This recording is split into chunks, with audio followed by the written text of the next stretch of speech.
I thought I had married the best woman in the world. And then I found intimate photos of her that she was sending to a stranger on Reddit. No face, but with my name in the caption. Amber and I dated for 4 years, and for most of that time, I genuinely believed we were building something strong and rare. The kind of relationship that felt effortless in the best way. We hiked almost every weekend, just the two of us in the open trail, sharing quiet mornings and muddy boots like it was our own little ritual. At home, we bonded over late-night gaming sessions, passing controllers back and forth and trash-talking each other with the kind of comfort that comes from knowing someone completely. We had carved out a life together that worked for both of us. No pressure for kids, no ticking clock over our heads, just shared space, shared values, and what I thought was a shared future. What made it feel so safe was her independence, her confidence, and most of all, her unshakable stance on loyalty. Like me, she despised the idea of cheating. We had talked about it often, in that casual, hypothetical way couples do, always with a mutual certainty that if either of us ever felt unhappy, we would say so before betraying each other. And I believed her. I really did. After the engagement, something in Amber shifted, not in a way that was immediately alarming, but in subtle changes that I couldn't quite put my finger on until they started piling up. One night, we were sitting on the couch, a half-empty bottle of wine between us, when she casually brought up the idea of a free pass, a one-time no-strings-attached exception to our commitment if either of us ever found ourselves attracted to someone else. At first, I thought she was joking, playing out some silly hypothetical, but the more she talked, the more I realized she was serious. She smiled as she spoke, light-hearted on the surface, but there was a weight behind her words that made my chest tighten. I told her, calmly but firmly, that I didn't find it funny. That to me, a free pass wasn't freedom, it was cheating, plain and simple. I said I didn't want that kind of ambiguity in our relationship and asked her not to bring it up again. She shrugged, poured another glass and changed the subject, but something about her expression stuck with me, a kind of dismissive amusement, like I was being too rigid for expecting the commitment we had always agreed on. The first Real warning bell rang one evening when Amber sat me down and admitted, almost offhandedly, that she had kissed a coworker at an after-hours event. She told me she felt guilty about it, that it wasn't planned, that it just happened, after a few too many drinks and a moment of blurred boundaries. What struck me wasn't just the confession itself, but the way she seemed more concerned with how I'd react than with what she had done. She said she hadn't told me earlier because her friends had advised her to keep it quiet, that if it didn't mean anything, there was no point in creating drama. I sat there, trying to process the betrayal, and after a long silence, I told her that if this involved someone at her workplace, she needed to report it to HR. It wasn't about revenge or punishment, it was about accountability, about setting a boundary between professional and personal behavior. But instead of understanding, she looked at me with disbelief, even outrage. She said she had expected me to be angry, jealous, maybe even possessive, not calm and rational.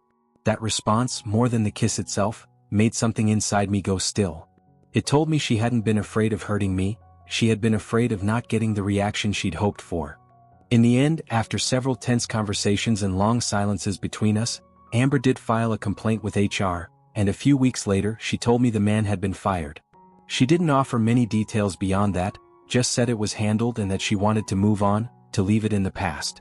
I tried to do the same, even though something about it still didn't sit right with me. Then one evening I received a message on social media from the very same colleague who had been let go. It was short but pointed. He claimed that Amber had been the one who initiated everything, that the kiss wasn't a drunken accident, and that there had been more than one occasion where the lines had been blurred. He said he didn't expect me to believe him, just that he wanted to speak his truth before disappearing from the wreckage. I stared at that message for a long time, heart pounding, unsure of what to do. In the end, I didn't reply.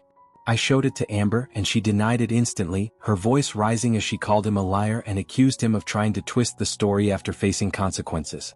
She cried, told me she couldn't believe he would go that far, and begged me not to let it come between us. And so, despite the knots in my gut, I chose to believe her. I told myself that loyalty meant trust, even when it was uncomfortable. But deep down, I knew something had shifted, I just wasn't ready to admit it yet. We got married not long after that, and for a while, everything seemed genuinely great, like we had put the past behind us and were finally stepping into the kind of life we had always talked about. The laughter came back, the long hikes resumed, and for the first time in months I let myself believe we were okay. But then one afternoon, while borrowing her laptop to look something up, I stumbled across a Reddit tab that hadn't been closed properly. It wasn't just a random browsing history, it was an account logged in mid-conversation. What I saw stopped me cold. She had been sending explicit photos to a stranger. Photos where her face was carefully hidden but her body was unmistakably hers. The captions were bold, graphic, and deeply personal, the kind of messages that didn't belong in a marriage built on trust. My stomach turned as I scrolled, each message stripping away the version of reality I had convinced myself was real. The woman I had promised forever to was carrying on a secret digital life filled with intimacy she had chosen to give to someone else, and I didn't even know who she was anymore. I was absolutely destroyed. There's no other way to describe the feeling of watching everything you've built with someone collapse in a matter of minutes. When I confronted her, she looked more annoyed than remorseful, like I had invaded her privacy rather than uncovered a betrayal. She called it anonymous flirting, tried to frame it as something harmless, something comparable to watching porn.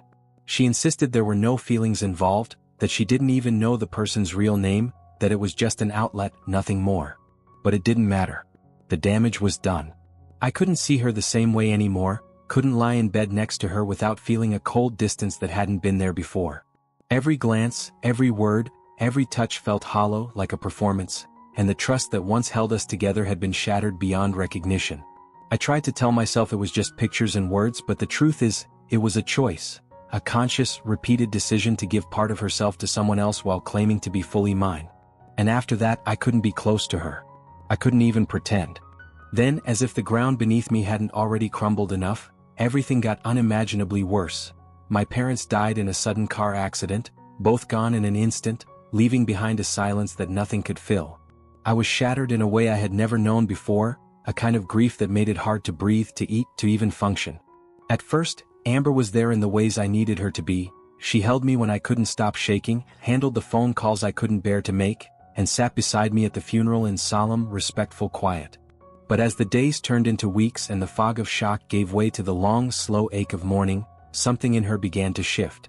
She became impatient, distant, and eventually, during one especially vulnerable evening when I was still breaking down at the thought of sorting through their belongings, she said flatly that she was done grieving. Her words landed like ice, cold and final, as if there was some invisible deadline for pain I had failed to meet. And in that moment, I realized I was alone in my grief, even with her sitting right beside me. She looked me in the eye one night, not with anger but with something colder, disinterest, and told me that I had become boring, that my constant sadness, my tears, my inability to move on, was starting to repel her. The words hit me like a slap, not just because of their cruelty, but because they came from the same woman who had once sobbed uncontrollably for days when her childhood dog passed away, who had cradled his collar like it was a piece of her heart. I had held her through that grief without question, never once telling her it was too much or too long. And yet now, with both of my parents gone, she had run out of space for my pain. Her empathy, it seemed, had limits, and they didn't extend to the man she had vowed to love through better or worse. Then came the message from my cousin Mark, casual, hesitant, but laced with concern. He said he had seen Amber outside a hotel downtown, standing far too close to a man he didn't recognize.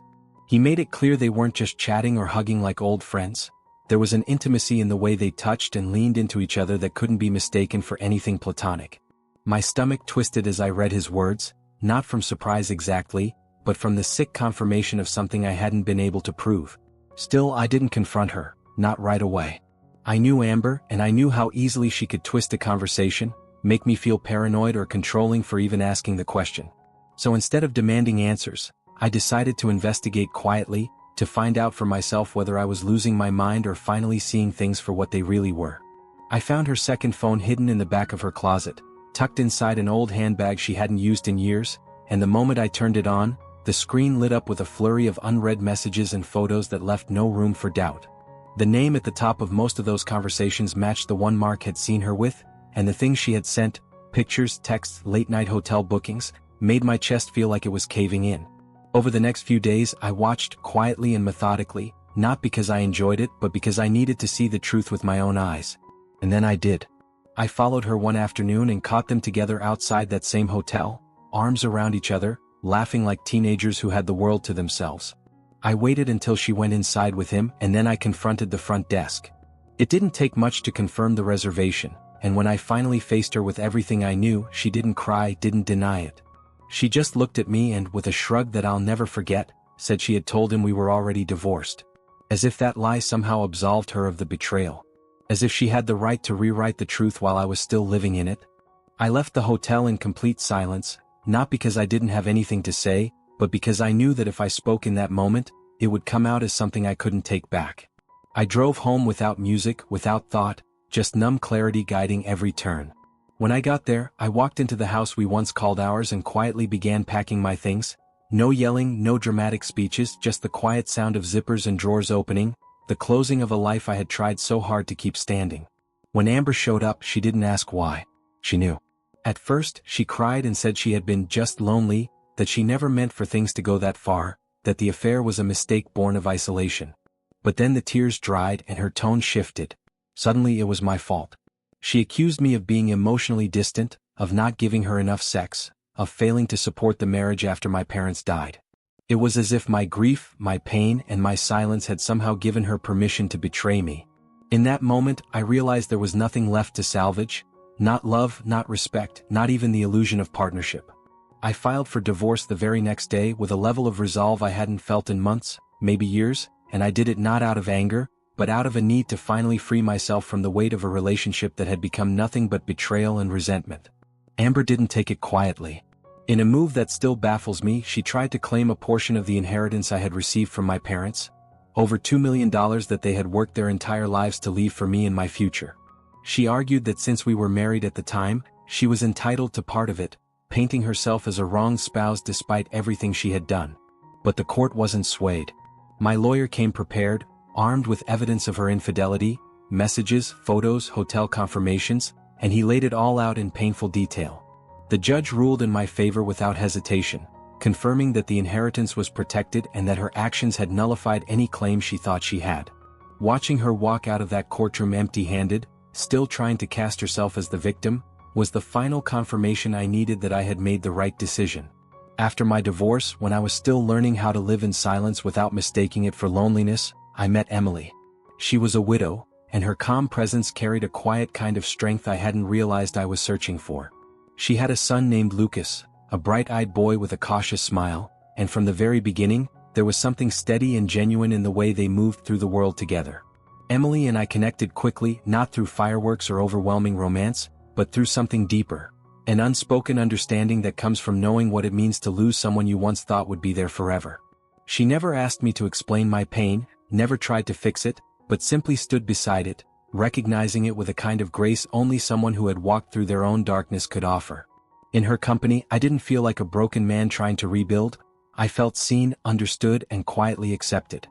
We got engaged on a quiet Sunday morning, just the three of us in the kitchen, Emily, Lucas, and me, eating pancakes and laughing about something small and unimportant, and in that moment, it simply felt right.